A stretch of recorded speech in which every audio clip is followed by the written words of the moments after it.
Hello అందరికీ. ఇంకా లాపినోస్ పిజ్జాలో తిన్న తర్వాత బయటికి రాగానే అపోజిట్ లైన్‌లో మనకి ఇది స్కూప్స్ ఐస్ క్రీమ్ కనిపిస్తుంది మనకు, చూడండి బావుంటుంది. దీని పక్కనే గుల్లు దాదా బిర్యానీ ఉంటుంది. కేఎస్ బేకర్స్ కూడా ఉంటుందన్నమాట ఇక్కడే. అయితే స్కూప్స్‌లో నాకు క్యారమెల్ నట్స్ అంటే చాలా ఇష్టం.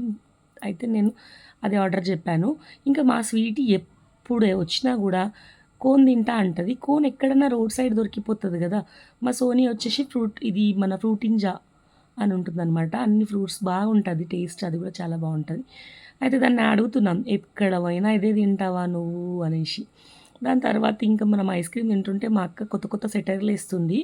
వర్షం పడినప్పుడు ఇట్లా చల్లగా వెదర్ ఉన్నప్పుడు ఐస్ క్రీమ్ తింటే ఎట్లా ఉంటది చెప్పండి? నాకైతే అస్సలు పోవట్లేదు అని అక్క అన్నదనమాట.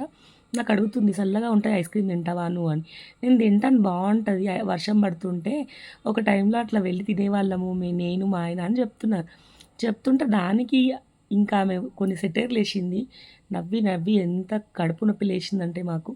ఇంకా ఆ రోజు మొత్తం ఈవినింగ్ వరకు బయటనే ఉన్నాం. ఈవినింగ్ 6, 7 అట్లా అయింది ఇంటికొచ్చేసరికి. మా సోనీ అయితే ఒక మూలన పడుకొని మరీ నవ్వుతుంది అట్లా పడిపోయి. ఇంకా చాలా మంచిగా అనిపించింది బయటికెళ్ళి. అలా అలా అప్పుడప్పుడు వెళ్తుంటామనమాట మేము. నా వీడియోస్ నచ్చినట్లయితే లైక్, షేర్, సబ్స్క్రైబ్ చేసుకోవడం అస్సలు మర్చిపోవద్దు. బాయ్.